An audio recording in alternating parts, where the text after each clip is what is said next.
Hi guys! For today's video guys, welcome back pala sa aking channel guys. And for today's video ay nandito kami sa palaruan ng bata guys. For a quick video lang po ito guys. Tingnan nyo yung kasama ko, nakahiga na dyan.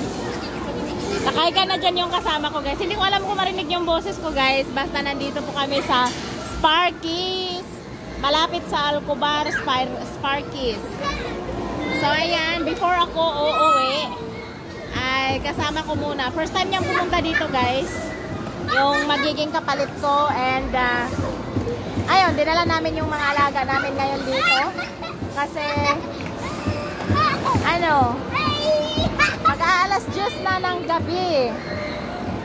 So, antok na yung ibang bata. Yung bata ko dito maliit. And yung isa naman, tuwang-tuwa din. Mag-hi ka. Parang bata din ah.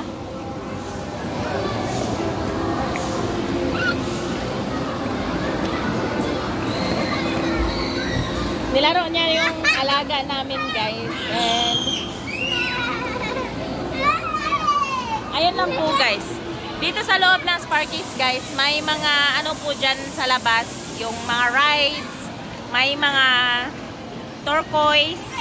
May swing na paikot. May yung parang car na drive mo. And dito, kunti lang yung place dito. Parang ano lang siya. 6x8 yung lawak niya. Yung may ganito, yung colors, rainbow colors guys. Maganda siya sa mga bata kasi hindi siya masyado malaki and hindi siya gaano kalaki yung space, and kahit magstay ka lang sa isang corner, makikita mo pa rin yung alaga.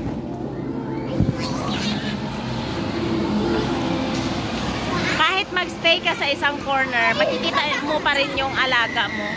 And hindi katulad dun sa ibang mga ano, masakit kaya yan Day, huwag mong batuin.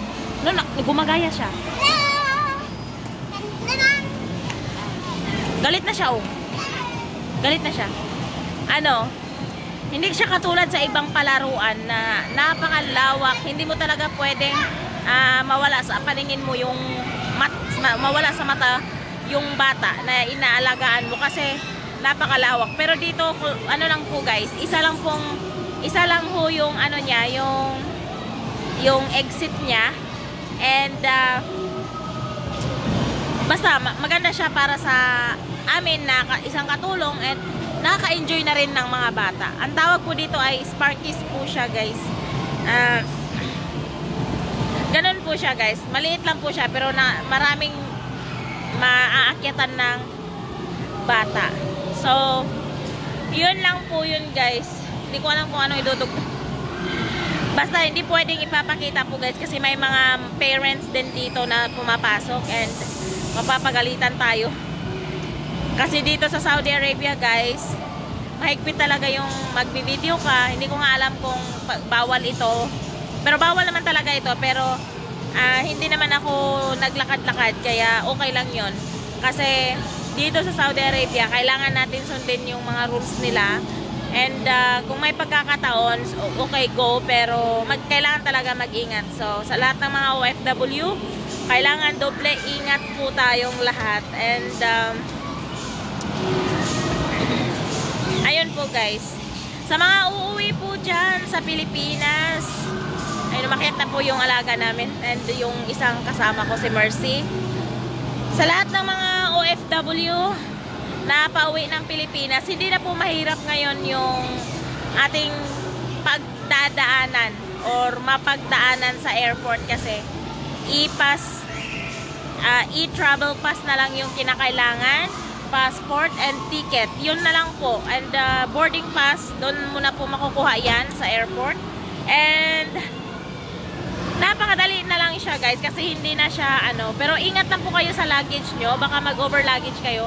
Katulad din sa akin, marami po akong maiiwan sobra kasi yung kilo, kailangan ko lang pantayan yun kung ano yung free na nandoon sa ticket. So, Kita Kids Philippines! So, hindi ko na lang sasabihin sa inyo kung kailan ako uuwi.